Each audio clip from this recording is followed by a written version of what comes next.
강은 우리에게 참 정서적으로 깊은 또는 특별한 의미를 주곤 합니다. 강에 앉아있으면 깊은 우수에 빠지기도 하고요. 또한 강가에 앉아있으면 또한 내 자신을 이렇게 돌아보기도 하고 지나간 세월을 회상하기도 합니다. 시편 기자도 바벨론 강가에 앉아있으면서 포로에 있던 그의 민족의 상황을 생각하며 시온을 생각하며 눈물을 흘렸다라고 고백을 하기도 하고요. 에스겔은 그발 강가에서 하늘이 열리며 하나님의 음성을 듣는 경험을 하기도 합니다. 지금 다니엘은 힛데겔 강가에 그는 서 있습니다. 힛데겔 강가에 있던 그 다니엘에게 하나님은 환상을 보여주십니다. 그런데 다니엘에게 있어서 환상을 본다는 것은 그리 즐거운 경험이 아닌 것 같습니다. 본문 앞에 8장에서 다니엘은 을레 강가에서 환상을 보았는데 그때 다니엘은 여러 날 지쳐서 앓다가 그냥 지쳐 쓰러져 버렸어요. 8장 27절에 보니까 이에 나 다니엘이 지쳐서 여러 날 앓다가 일어나서 왕의 일을 보았느니라. 이 다니엘이 환상을 본다는 것은 좋은 일이 아니었습니다. 그는 그 환상을 보고 심히 앓다가 누워버렸어요. 오늘 본문에서도 그렇습니다. 오늘 본문에서 다니엘은 일전에 환상을 보는데 큰 전쟁에 관한 환상이었습니다. 자, 이때 다니엘은 2절에 보니까요. 그때 나 다니엘이 새 이래 동안 슬퍼하며, 여기서도 환상을 본 다니엘은 새 이래, 즉 3주 동안에 슬퍼합니다. 슬퍼하면서 또 어떻게 하느냐? 3절에 보니까요. 새 이래가 차기까지 좋은 떡을 먹지 아니하며 고기와 포도주를 입에 대지 아니하며 또 기름을 바르지도 않았다. 이것은 뭔가 평상시와는 너무나 다르죠. 다니엘이 이렇게 좋은 고기를 먹지 않고 포도주를 먹지 않은 것은 마치 그가 1장에서 청소년 시기에 처음 포로로 잡혀왔을 때에 왕의 진미와 포도주를 먹지 않던 그 모습이 떠오르지요. 환상을 본다는 것은 좋은 것입니다. 우리도 때로는 하나님 좀 우리에게도 좀 환상을 보여주세요라는 그런 마음의 소원을 좀 가지고 있지 않습니까? 그런데 이 다니엘에게 있어서는 이 환상을 본다는 것이 너무나 슬픈 일이었어요. 아픈 일이었습니다. 다니엘이 이 힛데겔 강가에서 환상을 보니까 그는 너무나 슬퍼하며 좋은 음식을 먹을 수도 없었습니다. 7절에도 보면 이 환상을 본 다니엘이 환상은 혼자 보았지만 그와 함께 있었던 사람들이 크게 떨며 다 도망갔습니다. 8절에도 다니엘은 이 큰 환상을 볼 때 내 몸에 힘이 빠졌고 나의 아름다운 빛이 변하여 썩은 듯 하였고 나의 힘이 다 없었으나. 참 환상을 보기 싫을 것 같아요. 환상을 볼 때마다 다니엘은 아파요. 너무나 슬픕니다. 힘이 다 빠져버리고 사람들은 도망가고 새 이래 동안에 슬퍼하며 좋은 고기와 음식과 포도주도 먹지 못하는, 왜 이렇게 다니엘이 환상을 보고 이렇게 다니엘은 힘들어했을까요? 다니엘이 이 환상을 보았던 오늘 본문의 시기가 어떤 시기입니까? 1절에 이렇게 나와죠. 고레스 3년에, 바사왕 고레스 3년에. 이 바사왕 고레스 3년은 이제 이 앞에 9장에 환상을 보았을 때와 이제 2년이 지난 그 시기입니다. 그리고 또 이때는 스룹바벨을 중심으로 해서 포로 이제 귀환을 하는 그 행렬이 이제 점차 도착하고 있던 그런 때에 성전을 재건하는 그런 때였습니다. 그런데 스룹바벨을 중심으로 이제 포로 귀환을 하고 성전을 재건하는데 어떠한 일이 일어났냐 하면 심각한 이 반대에 부딪혀서 성전 재건이 중단되게 됩니다. 이런 가슴 아픈 상황 속에서 다니엘은 이런 상황 속에서 환상을 보게 되는 거예요. 더욱이 그 환상의 내용이 아까 뭐라 그랬습니까? 전쟁에 관한 환상, 전쟁. 그런 심각한 참 마음 아픈 상황 속에서 전쟁에 대한 환상을 보고 있는 겁니다. 하나님의 환상을 본다는 것이 기쁘고 또 즐겁고 특별한 경험이어야 하는데 다니엘은 그럴 수가 없었습니다. 그 이유는 하나님의 마음을 알았기 때문입니다. 하나님의 마음을 알면 슬픕니다. 하나님의 마음을 알면 아픕니다. 하나님이 당시의 시대를 보시고 당시 하나님의 마음을 당시 그 하나님의 백성을 상황을 보시고 하나님은 아프셨습니다. 하나님은 우리를 보시고 1차로는 사랑하시는데 2차로는 아파하십니다. 우리의 죄악으로 인하여 아파하시고 또한 하나님의 정체성을 가지고 살아가야 하는데 그렇지 못하고 세상에 동화되기도 하고 또한 이 반대에 막혀서 성전 재건이 중단되기도 하면서 하나님의 이 백성에 대한 정체성이 사라지는 것처럼 보이기도 해요. 그런 모습을 보면서 하나님의 마음은 너무나 아픕니다. 하나님의 마음을 알고 이 아파했던 또 몇몇의 선지자가 있는데요. 먼저는 이사야입니다. 이사야 선지자는 하나님을 떠나서 우상숭배하고 있던 그 이스라엘 백성들을 향한 하나님의 슬픔의 마음을 이렇게 기록합니다. 1장 4절에 슬프다 범죄한 나라요 허물진 백성이요 행악의 종자요 행위가 부패한 자식이로다. 그들이 여호와를 버리며 이스라엘의 거룩한 이를 만홀히 여기고 멀리하며 물러간도다. 하나님을 버리고 우상을 향하여 달려가는 그 백성들을 향하여 슬프다. 하나님의 마음이 슬픈 마음이었습니다. 또한 두 번째 예레미야 선지자인데요. 이 예레미야 선지자는 하나님의 마음을 알고 슬픔의 노래를 불렀던 그 눈물의 선지자로 우리에게 잘 알려져 있죠. 그는 예레미야 애가에서 이렇게 노래합니다. 예레미야 애가 2장 11절에 내 눈이 눈물에 상하며 내 창자가 끊어지며 내 간이 땅에 쏟아졌으니 이는 딸 내 백성이 패망하여 어린 자녀와 젖 먹는 아이들이 성읍 길거리에 기절함이로다. 이 예레미야가 하나님의 마음을 어떻게 표현했어요? 내 눈이 눈물 때문에 상하고 창자가 끊어지고 간이 다 쏟아 나올 정도로 그렇게 아파하는 하나님의 마음을 그도 같이 품고 있어요. 호세아 선지자는 하나님의 이 아픈 마음을 그냥 온몸으로 체험했는데 하나님께서 뭐라고 말씀하십니까? 너는 가서 음란한 여인을 아내로 취하라. 이것이 무슨 말일까요?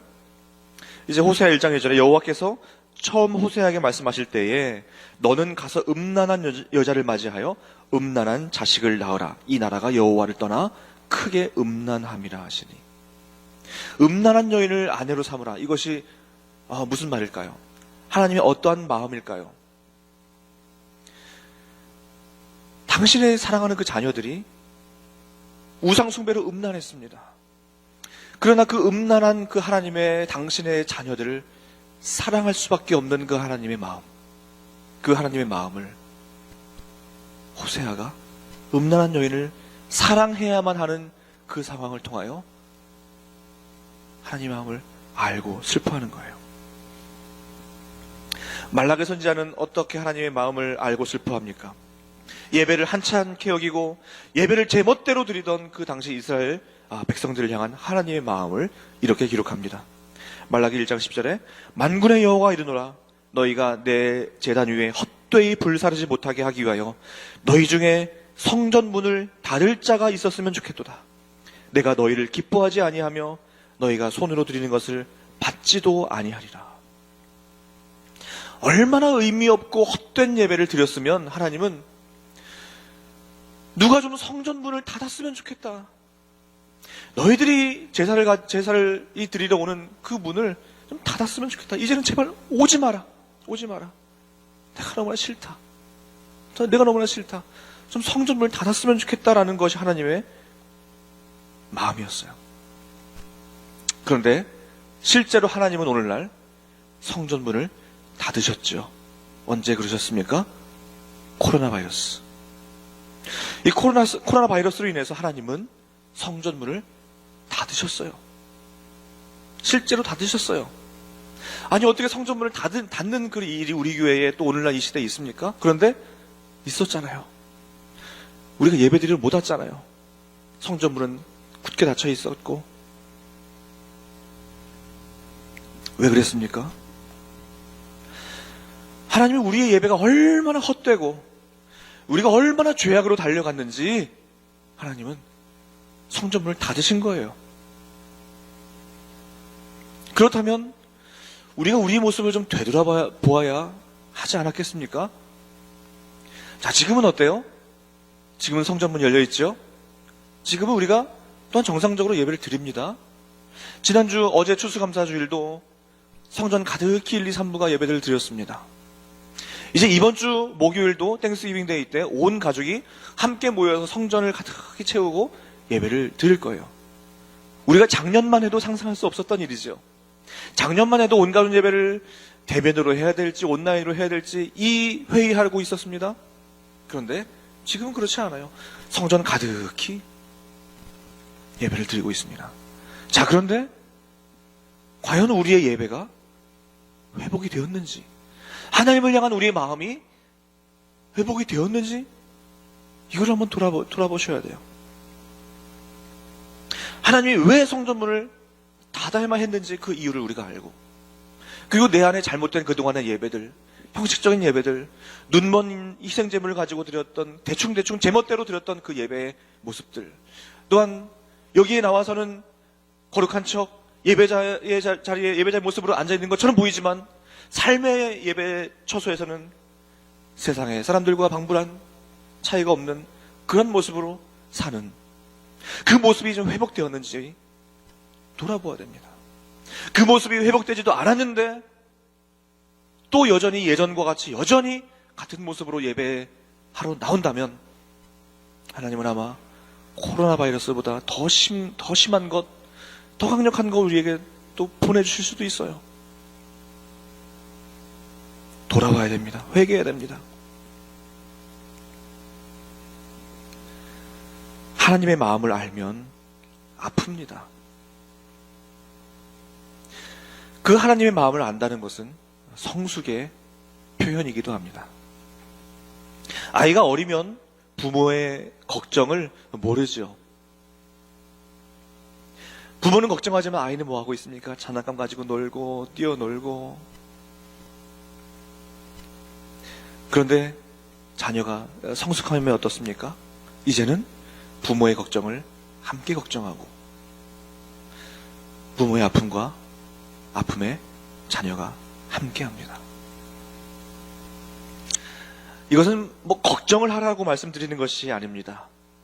아픈 마음을 함께하는 것이 성숙한 가족 구성원에 마땅히 해야 될 일이라고 하는 것입니다. 하나님이 만약에 여러분에게 전쟁에 대한 환상을 보여주신다면 어떤 마음이 들까요? 국가도 전쟁의 징후가 보일 때는 비상이 대비태세를 격상하고 국민을 보호할 준비를 하고 이제 전쟁 준비를 합니다. 하나님이 전쟁의 환상을 우리에게 만약에 보여주신다면 우리도 어떻게 해야 될까요? 게을렀던 우리의 마음을 다시 한번 다잡고, 우리 세대는 그렇다 할지라도 우리 자녀 세대에는 전쟁을 대비하라고, 우리 자녀 세대는 전쟁의 결과가 어떠할지 모르기 때문에 하나님 앞에 올바로 서라고, 구원의 확신을 다시 한번 가지라고, 예수님 믿으라고 그렇게 간절하게 권고하지 않겠습니까? 다니엘은 청소년 시기에 이민자로 포로로 끌려왔죠. 다니엘은 청소년 시기에 이민을 와서 평생 이민자로 살았습니다. 아마 다니엘은 성공한 이민자인 것 같죠? 포로 출신 이민자로 총리의 자리까지 올랐으니까요. 수많은 왕들을 모셨고 그 왕들이 바뀔 때마다, 왕조가 바뀔 때마다 그는 그 자리를 보존했으니까 그는 성공한 이민자였을 수도 있습니다. 그런데 다니엘의 그 마음 한켠은 항상 텅 비어 있었습니다. 하나님께서 이스라엘 백성들을 포로의 기간 중에 놓아두셨기 때문입니다. 그런데 이때 하나님의 마음도 같이 아팠습니다. 모든 백성은 바벨론 강가에서 시온을 바라보며 눈물을 흘렸습니다. 그리고 예루살렘의 그 성소를 생각하며 항상 그리워했습니다. 그 모습을 보는 하나님의 마음도 아팠습니다. 우리도 이 미국에서 이민자로 살아가고 있습니다. 또한 다니엘과 같이 이 거대한 그 미국이라고 하는 거대한 바벨론 제국에 우리가 살고 있습니다. 다니엘과 같이 우리가 하나님의 마음을 품고 하나님의 마음으로 아파하며 하나님의 그 아픈 마음으로 내 자신을 보고 우리 가정을 보고 우리 교회를 보고 나라와 민족과 이 시대를 보시기를 바랍니다. 하나님의 마음을 품으면 하나님께서 그 속에 비전을 주십니다. 그 속에 환상, 비전을 주시고 하나님은 그 인생을 놀랍게 사용하십니다. 우리가 즐겨 부르는 복음송 가사를 읊어드리고 마치겠습니다. 아버지, 당신의 마음이 있는 곳에 나의 마음이 있기를 원해요. 아버지, 당신의 눈물이 고인 곳에 나의 눈물이 고이길 원해요. 아버지, 당신이 바라보는 영혼에게 나의 두 눈이 향하길 원해요. 아버지, 당신이 울고 있는 어두운 땅에 나의 두 발이 향하길 원해요. 나의 마음이 아버지의 마음을 알아 내 모든 뜻 아버지의 뜻이 될 수 있기를, 나의 온몸이 아버지의 마음을 알아 내 모든 삶 당신의 삶 되기를. 기도하겠습니다.